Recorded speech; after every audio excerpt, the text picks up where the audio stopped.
of the United States Immigration and Customs Enforcement Agency, Mr. Thomas Homan.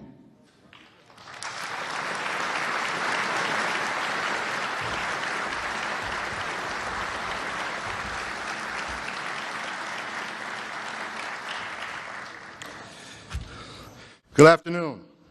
I'm Tom Homan. I'm the Acting Director for U.S. Immigration and Customs Enforcement, known as ICE. As a career law enforcement officer, I want to begin by saying thank you. The work we've chosen, the job we do is tough, and I'm honored to serve alongside so many American patriots in this room today.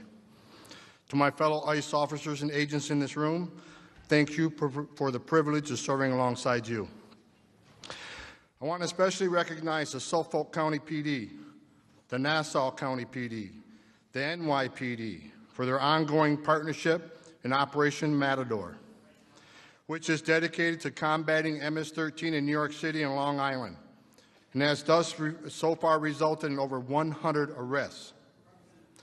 Here in Long Island, ICE agents collaborate with both Nassau and Suffolk counties to work gang cases, share intelligence, and develop cases for prosecution. We're here today to send a clear message to MS-13 and all other criminal gangs. You are not welcome here, and you will not find safe harbor. President Trump has made it a priority to get these criminals off the street. And if they are in the U.S. illegally, out of the country. That's exactly what the men and women of ICE are going to do to keep America safe. Our efforts to target and dismantle MS-13 cannot be successful without strong partnerships between law enforcement agencies at the federal, state, and local levels. Let me be clear. We will be relentless in our pursuit of every member, associate, and leader of MS-13. From the command and control element in El Salvador to the lone gang member walking within our communities, we will target all of you. We will bring a laser focus to the absolute destruction of this cowardly organization that terrorizes the most vulnerable in our country. It's time for the victimization and the fear in our communities to end. However, it's time for every member of MS-13 to be in fear. Look over their shoulder, look in their rearview mirror, because ICE and its partners are coming hard, and we're coming strong.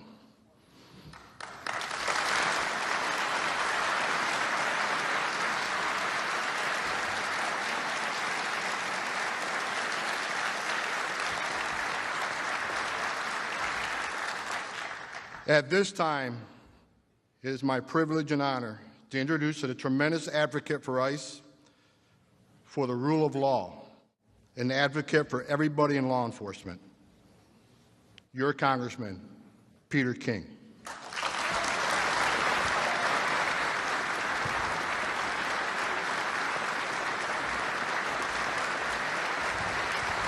Thank you. Thank you very much. Thank you, Tom. What a great day to welcome President Trump back to Long Island. Tom, thank you for your great work, what you're doing with all the men and women of ICE. Let me also acknowledge the members of Congress who are traveling with me here today, one of whom you all know from the neighboring district, Congressman Lee Zeldin.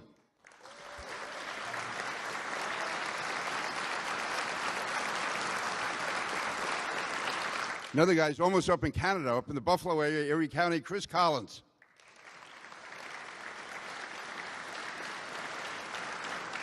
And then if you take the ferry boat over to Staten Island, you find Dan Donovan, a great guy.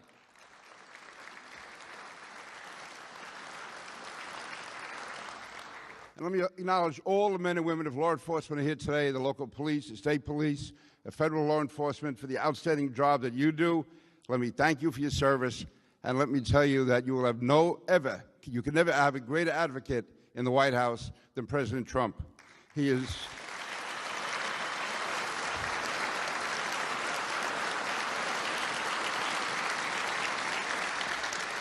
President Trump knows that blue lives do matter. President Trump will always be in your corner. He will always have your back. Now, MS-13 is a brutal gang of vicious murderers. And we have here today several family members, Freddie Cuevas, Evelyn Rodriguez. They have personally gone through the horrible anguish that resulted from these vicious murders that have been carried out.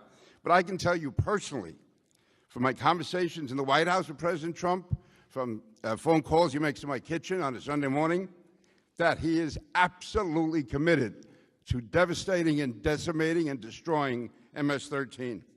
This is an absolute obsession he has. Whenever you talk to him about it, he is absolutely dedicated, and he is going to get that job done.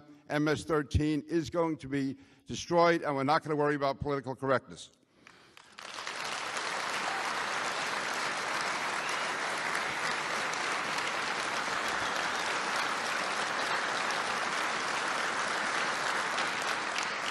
President Trump stands with the good people of Central Islip and Brentwood.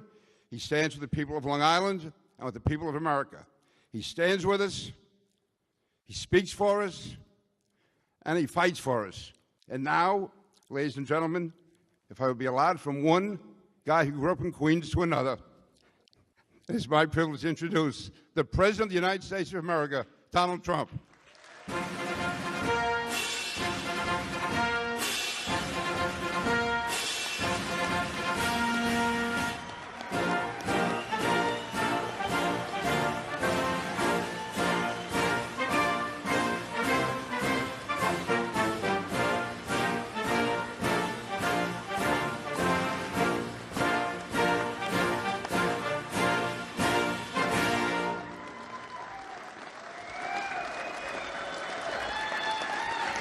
Thank you.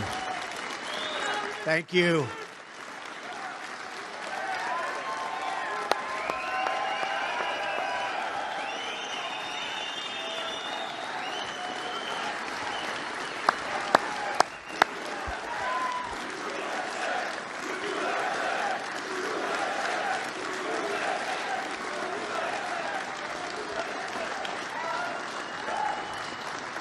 Well, thank you very much. This is certainly being home for me. I spent a lot of time right here. I was in Queens, so I'd come here, and this was like the luxury location for me.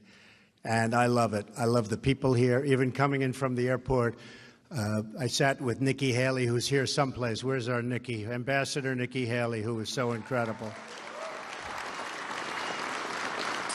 And she's seen crowds in her life, and she said, boy, those are really big crowds. Crowds of people all lining the streets all the way over to here, and it's really a special place. And so when I heard about this, I said, I want to do that one.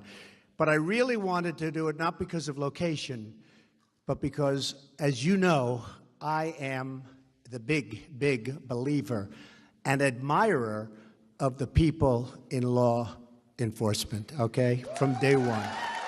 From day one. We love our police, we love our sheriffs, and we love our ICE officers. And they have been working hard. Thank you. They have been working hard. Together, we're going to restore safety to our streets and peace to our communities. And we're going to destroy the vile criminal cartel MS-13 and many other gangs.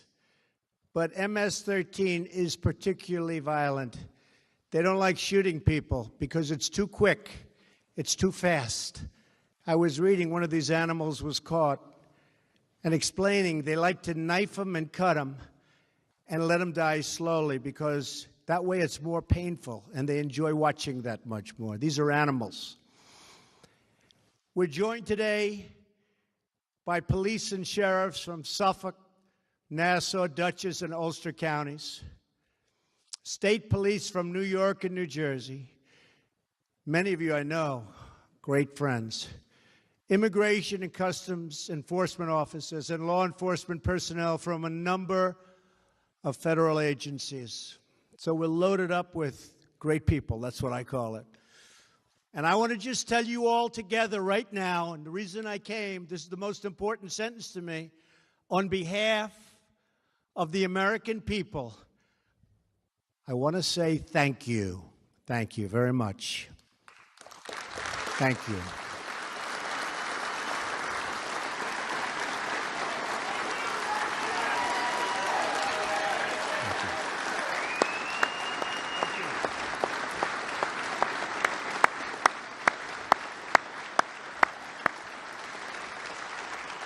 And I don't think you know how much the public respects and admires you.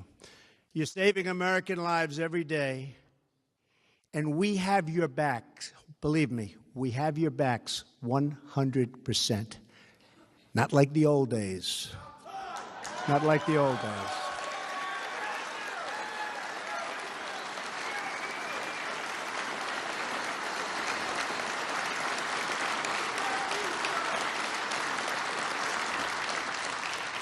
You know, when you want to take over used military equipment, they were saying you couldn't do it. You know what I said? That was my first day. You can do it. In fact, that stuff is disappearing so fast we have none left. You guys know it. You really knew how to get that. But that's my honor. And I'll tell you what, it's being put to good use. I especially want to thank ICE Director Tom Homan, who has done an incredible job in just a short period of time. Tom, get up here. I know you just spoke.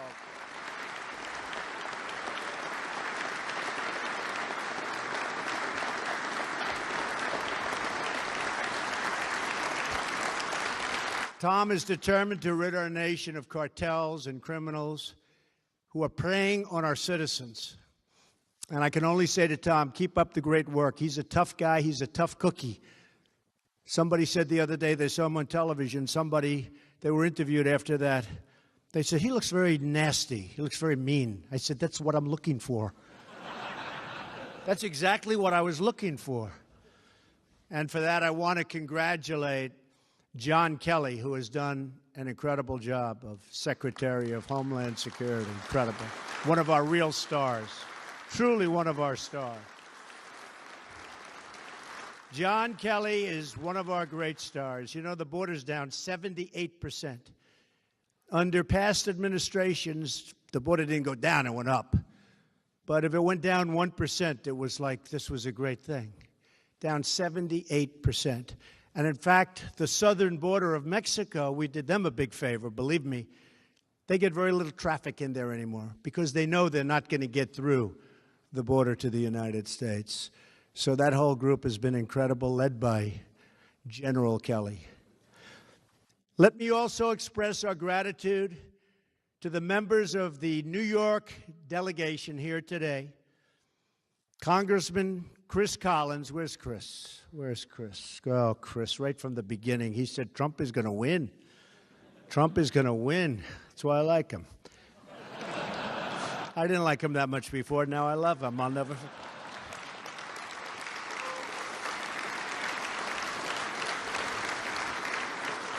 Dan Donovan. Thanks, Dan. Thank you, Dan. And Lee Zeldin, who I supported right from the beginning when they said he didn't have a chance of beating a pretty popular incumbent.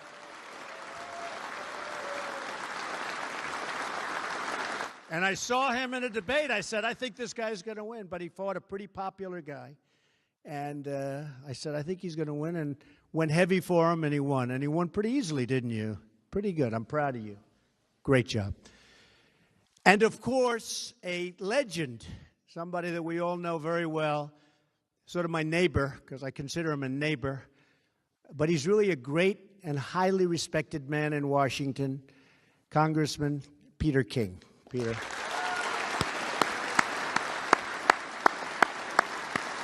Very respected guy. He is a respected man that people like to ask opinions of. I do.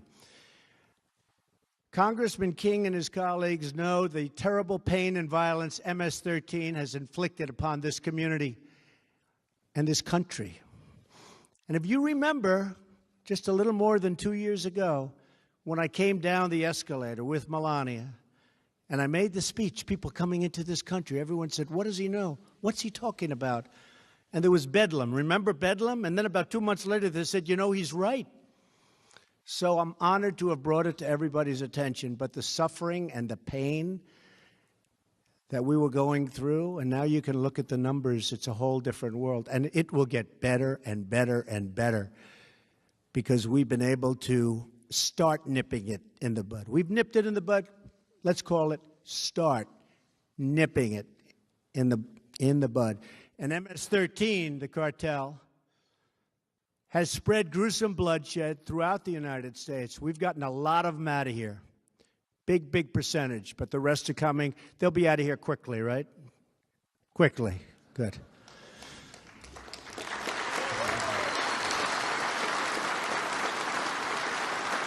So I asked Tom on the plane. He was never in Air Force One. I said, how do you like it? He said, I like it.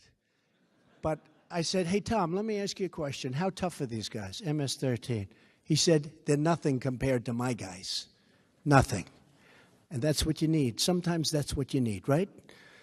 For many years, they exploited America's weak borders and lax immigration enforcement to bring drugs and violence to cities and towns all across America. They're there right now because of weak political leadership, weak policing, and in many cases because the police weren't allowed to do their job. I've met police that are great police that aren't allowed to do their job because they have a pathetic mayor or a mayor doesn't know what's going on. But yeah.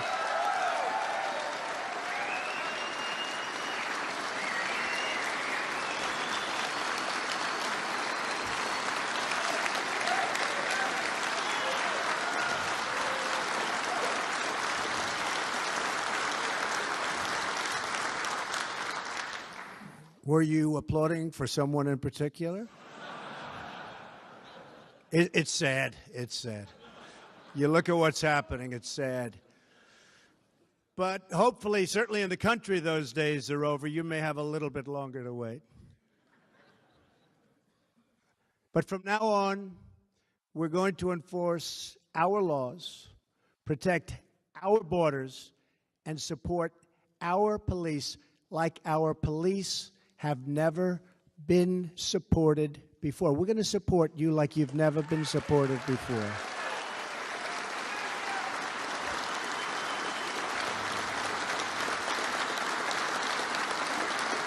Few communities have suffered worse at the hands of these MS-13 thugs than the people of Long Island. Hard to believe. I grew up on Long Island. I didn't know about this. And then all of a sudden, this is like a new phenomena. Our hearts and our nation grieve for the victims and their families. Since January 16, think of this.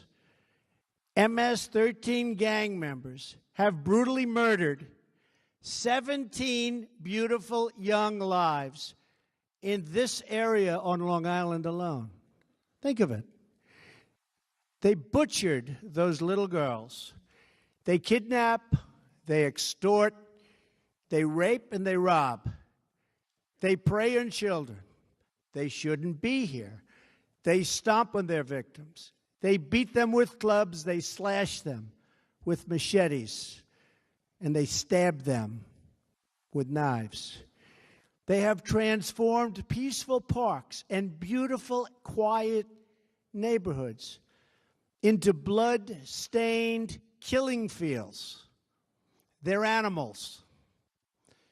We cannot tolerate, as a society, the spilling of innocent, young, wonderful, vibrant people, sons and daughters, even husbands and wives. We cannot accept this violence one day more. Can't do it. And we're not going to do it. Because of you, we're not going to be able to do it. You're not going to allow it to happen. And we're backing you up 100%. Remember that. 100%.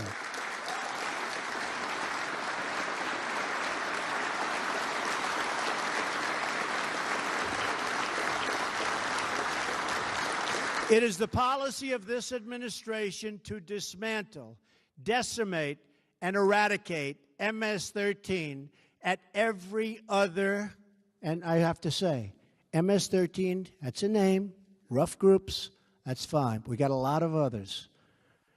And they were all let in here over a relatively short period of time. Not during my period of time, believe me. But we're getting them out. They go into jails, and then they're going back to their country. Or they're going back to their country, period. One by one, we're liberating our American towns. Can you believe that I'm saying that? I'm talking about liberating our towns. It's like I'd see in a movie. They're liberating the town. Like in the old Wild West, right? We're liberating our towns. I never thought I'd be standing up here talking about liberating the towns on Long Island, where I grew up. But that's what you're doing.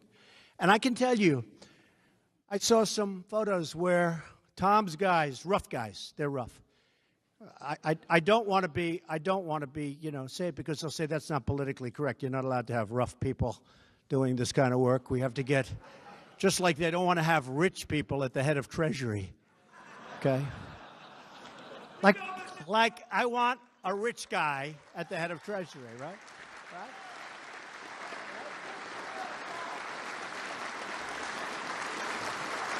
I want a rich guy at the head of commerce because we've been screwed so badly on trade deals.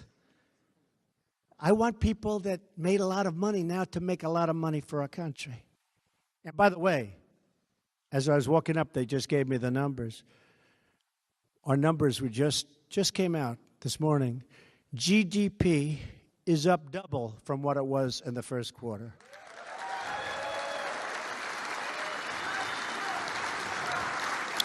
2.6%. We're doing well. We're doing really well, and we took off all those restrictions, and some we're statutorily stuck with for a little while, but eventually that statute comes up, and we're going to be able to cut a lot more. But we've sort of liberated the world of creating jobs, like you're liberating us and the people that live in areas. But I have to say, one by one, we are indeed freeing up these great American towns and cities that are under siege from gang violence. Look at Los Angeles. Look at what's going on in Los Angeles. Look at Chicago. What is going on? Is anybody here from Chicago? We have to send some of you to Chicago, I think. What's going on? I mean, do you see what's happening there? Do we agree? Is there something maybe? Is there something?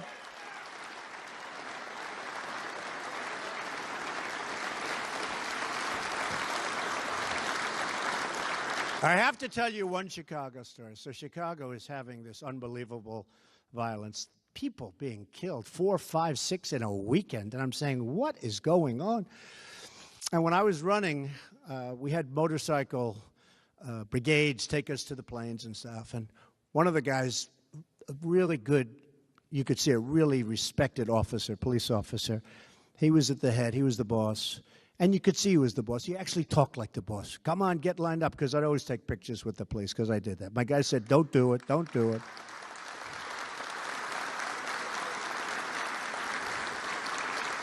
Other candidates didn't do it that I was beating by 40 points. Can you believe it? But I did it. Maybe that's why I was winning by 40 points. But other candidates wouldn't do it. But I always took the pictures with the police. But we're in Chicago, and we have massive motorcycle brigades. And, you know, those people have to volunteer. I don't know if you know that, but from what I understand, they have to volunteer. And I had the biggest brigades. I had brigades sometimes with almost 300 motorcycles. Even I was impressed. I'd look ahead, and it was nothing but motorcycles because they'd volunteer from all over various states. But there's one guy who was impressive. He was a rough cookie and really respected guy. I could see he was respected. And he said, all right, come on, get over here, get over here. He's got to get to work, get over here. And I said, so let me tell you, you're from Chicago? Yes, sir. I said, what the hell is going on? And he said, it's a problem can be straightened out.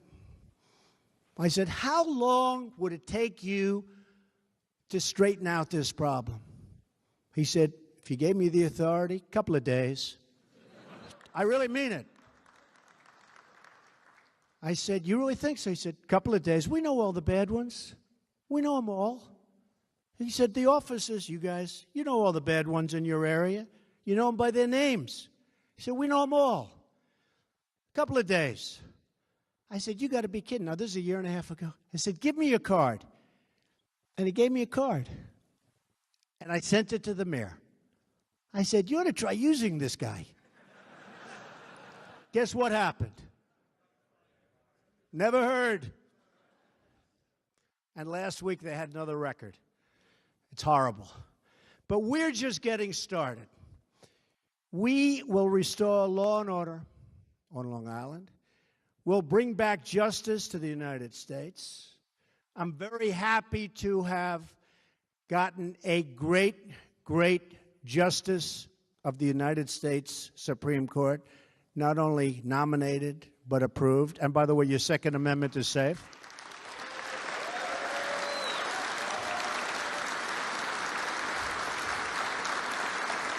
Your Second Amendment is safe. I feel very good about that. Wasn't looking so good for the Second Amendment, was it, huh? If Trump doesn't win, your Second Amendment is gone. Your Second Amendment would be gone.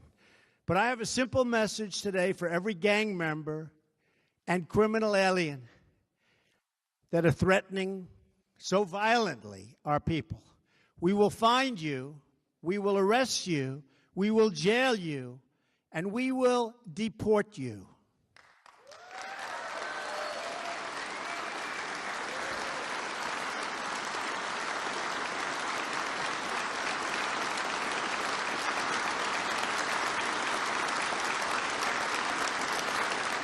And, you know, we had some problems with certain countries. Still do with a couple, but we'll take care of them. Don't worry about it. Anytime we have a trade deficit, it's very easy, which is almost everywhere.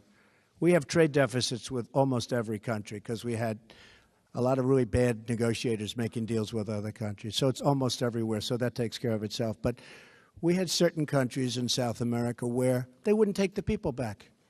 I said, that's okay, no more trade. All of a sudden, they started taking their people back. It's amazing, isn't it? They used to send to the former Secretary of State, the country, please call, would you please work it so that we could take, and they used to just tell her, no, we won't take back. They take back with us every single time. We're having very little problem. Are we having any problem right now with that?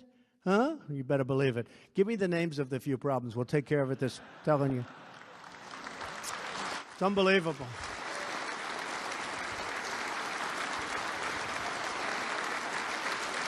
One of the people that represented the other administration, I said, why didn't you use that, the power of economics? Sir, we think one thing has nothing to do with another. I said, oh, really?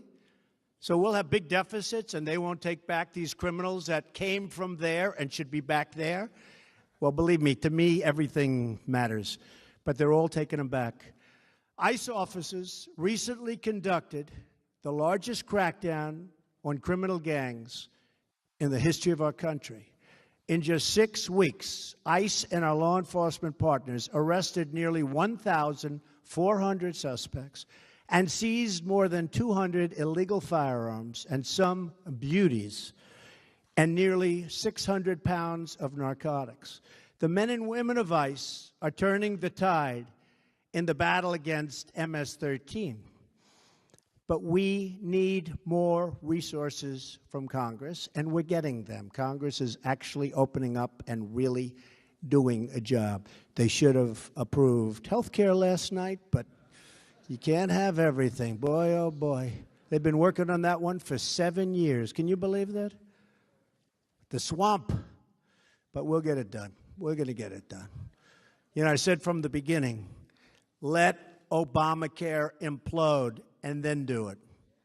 I turned out to be right. Let Obamacare implode.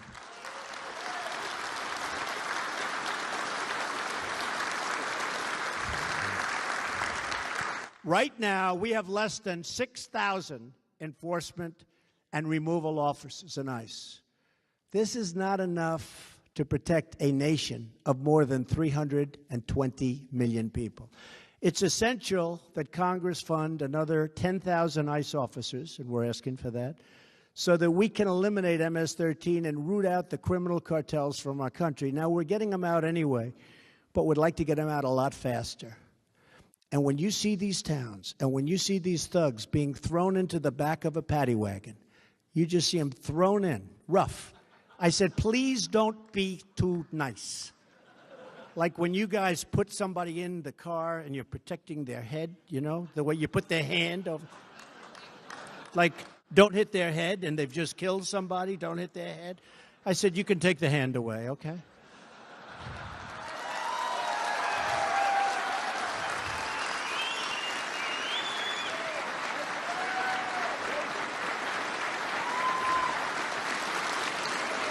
It's essential that Congress fund hundreds more federal immigration judges and prosecutors, and we need them quickly, quickly, if we're going to dismantle these deadly networks. And I have to tell you, the laws are so horrendously stacked against us because for years and years they've been made to protect the criminal, totally made to protect the criminal, not the officers. You do something wrong, you're in more jeopardy than they are.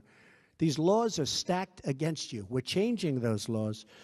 But in the meantime, we need judges for the simplest things that you should be able to do without a judge. But we have to have those judges quickly. In the meantime, we're trying to change the laws. We're also working with Chairman Bob Goodlatte on a series of enforcement measures, and he's a terrific guy, to keep our country safe from crime and terrorism, and in particular, radical Islamic terrorism.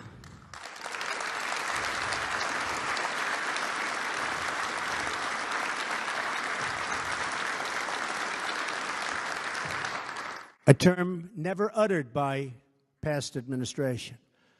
Never uttered. Did anybody ever hear that term? I don't think so. But you heard it from me. That includes cracking down on sanctuary cities that defy federal law, shield visa overstays, and that release dangerous criminals back into the United States communities. That's what's happening. They're releasing them.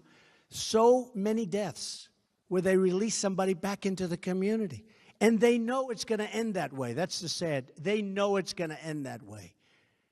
We're ending those procedures. We have to secure, thank you.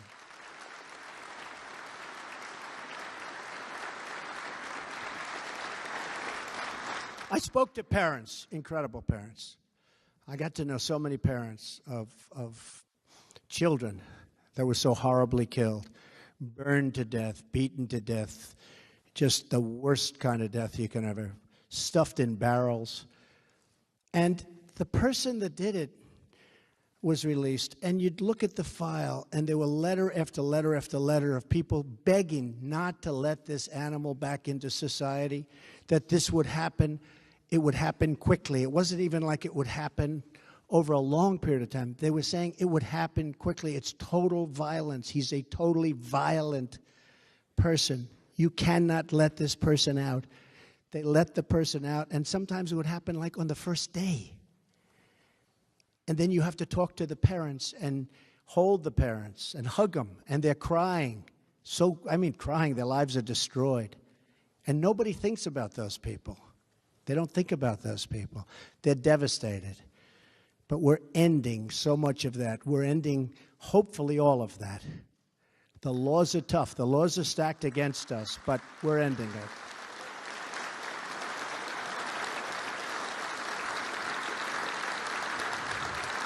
So we're going to secure our border against illegal entry, and we will build the wall. That I can tell you. In fact, last night, you don't read about this too much, but it was approved $1.6 billion for the phase 1 of the wall, which is not only design, but the start of construction over a period of about 2 years, but the start of construction for a great border wall.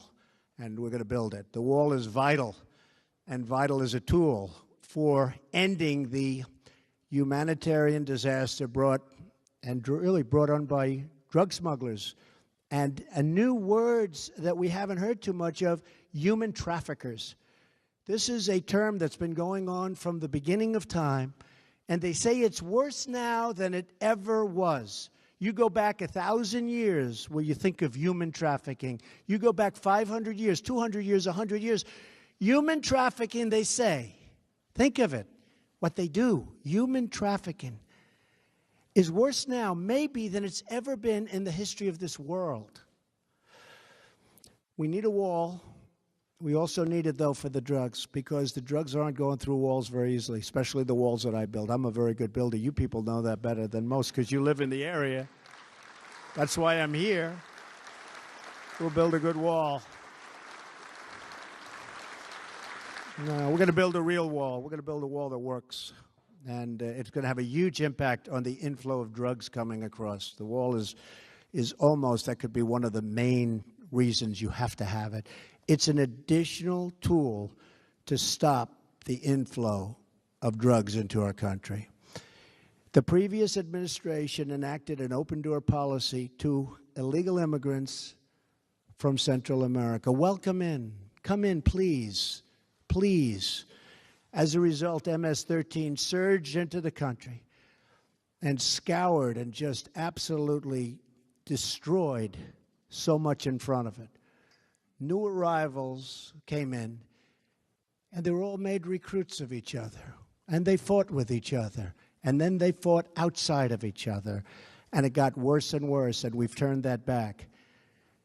In the 3 years before I took office, more than 150,000 unaccompanied alien minors arrived at the border and were released all throughout our country into United States communities at a tremendous monetary cost to local taxpayer and also a great cost to life and safety.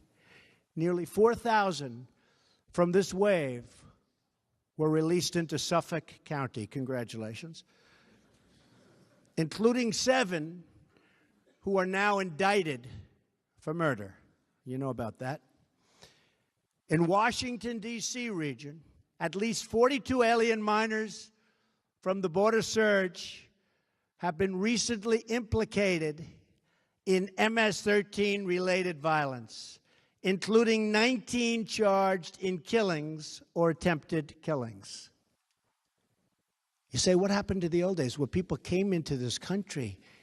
They worked and they worked and they worked and they had families and they paid taxes and they did all sorts of things and their families got stronger and they were closely knit. We don't see that. Failure to enforce our immigration laws had predictable results: drugs, gangs, and violence. But that's all changing now. Under the Trump administration, America is once more a nation of laws, and once again, a nation that stands up for our law enforcement officers.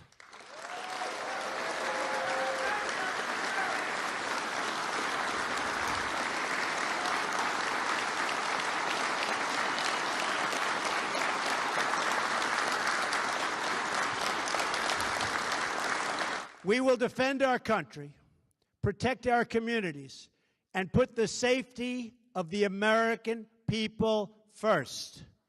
And I'm doing that with law enforcement, and we're doing that with trade, and we're doing that with so much else.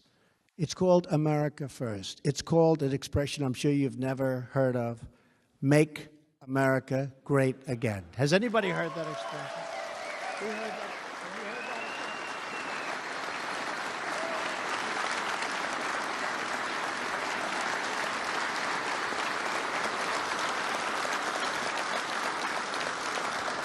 That is my promise to each of you. That is the oath I took as president. And that is my sacred pledge to the American people. Thank you, everyone here today. You are really special, special Americans. And thank you in particular to the great police, sheriffs, and ICE officers. You do a spectacular job. The country loves you. The country respects you. You don't hear it, but believe me, they respect you as much as they respect anything there is to respect about our country. You are spectacular people.